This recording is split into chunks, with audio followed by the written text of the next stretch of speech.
আজকে মিছিলের বিষয়ে কি বলবেন?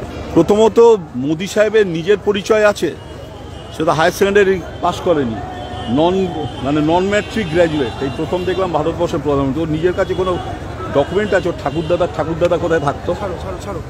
আমার ঠাকুরদাদার নাম এখানে কজন জানে? এখানে কেউ জানি না।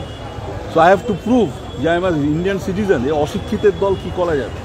ভারতবর্ষের প্রধানমন্ত্রী নন ম্যাট্রিক, আর কি এর চেয়ে কী আশা আছে? আর সিএতে এটা একটু বোঝা দরকার, লোককে অর্ধেক 90% লোক জানে না। অ্যামেন্ডমেন্টে ধরো এই 4 জন তোমরা দাঁড়িয়ে আছো, আমি বললাম ভাই তুমি আমার এখানে আসবে না, that is a positive discrimination. Positive ভাই তোমাকে নয়। আর অন্যটাই বললাম এই 4 জন ঢুকবে, ওর নামটা বললাম না, তার মানে ও বাদ পড়ে গেল, that is a negative discrimination.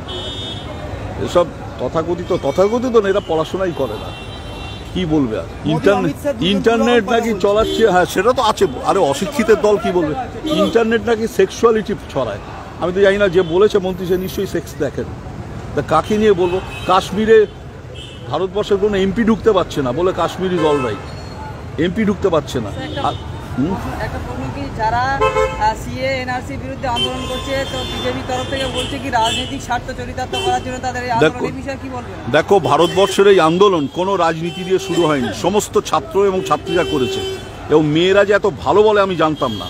সারা ভারতে কোনো রাজনৈতিক দলের অস্তিত্ব কোথায়? কারোরই নেই, ইনক্লুডিং কংগ্রেস আর সিপিএম আর যাই বলে এই আন্দোলনে। IIT Kanpur, IIT Kharagpur, IIT Madras, IIT Bombay, Indian institute of management Bangalore, এরা করছে। কেন করছে ভাই? কেন করছে? আর জেএনইউ আমি বলছি ভাই পরীক্ষা দিয়ে ঢোক না, আমার মেয়ে ঢুকেছে আমি জানি, পাস করেছে, সে পাস করে গেছে, একটু ঢুকিয়ে দেখাক না। এটা বিজেপির। আমাদের একজন নোবেল প্রাইজ পেল ব্যানার্জি, সে বললো বিলেতে বিয়ে করেছে বলে নোবেল প্রাইজ পেয়েছে। তা দিলীপ ঘোষ এটা বিলেতে বিয়ে করুক না, করে নোবেল প্রাইজটা পাক না। আর না পেলে যদি ওকে বিয়ে করবে কে, সেটাও ব্যাপার। মহিলা, আমি কয়েকটা বিলিতি কুকুর দিয়ে দেবো, সেটা যদি আন্দোলনের পরবর্তী পদক্ষেপ কি রাখছেন? সেটা আমাদের ওপর আন্দোলনটা না, সারা ভারতবর্ষে। Nobody is leading anybody. তুই যদি কেউ বলে আমি লিড করছি, ভুল। আমরা গিয়ে লোকেদের অ্যাটেন্ডেন্স করি। দেখো এখানে যারা ছাত্র বেশিরভাগই ইয়াং ছেলে, জুনিয়র, আমরা বুড়ো আমরা কজন আছি, এরা ডেকেছে এসেছি, এবং it will be successful. Otherwise Bharatvarsha হয়ে যায়। তুমি 20 কোটি মুসলমানকে মেরে ফেলতে পারবে? তা মেরেই যদি না ফেলতে পারো, তাহলে এইসব বলে লাভ কি? হিটলার 60 লক্ষ ইহুদি মেরেছিল, আমরা হিটলারের বিরুদ্ধে বলি, আর এখানে বলবো না 19টা লোককে মিরাটে দুদিনে মেরে ফেলেছে। এটা যদি মমতা ব্যানার্জির এখানে হতো কি হতো? 19টা লোককে গুলি করে বাড়ি ঢুকে মেরেছে, আর বলছে পুলিশের গায়ে লেগেছে। মিথ্যা কথা, আর কথায় কথায় মিথ্যা কথা। কি করবে? ঠিক আছে,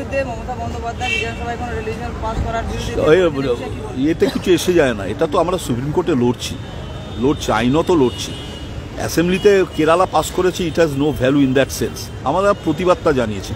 তো আইনটা যদি সুপ্রিম কোর্ট থেকে আপহোল্ড করে দেয়, তাহলে আমাদের মানতে হবে। আমরা চাইছি। এবং আমি যতদূর জানি যে সুপ্রিম কোর্টে বাবরি মসজিদের রায়ের পর ভাই সুপ্রিম কোর্ট আর আস্থা নেই কারো, বিশ্বাসের ওপর চলে গেল। তো এরাও বিশ্বাসের ওপর যদি করে, কালকে যা হচ্ছে কেউ রেসপেক্ট দিচ্ছে না।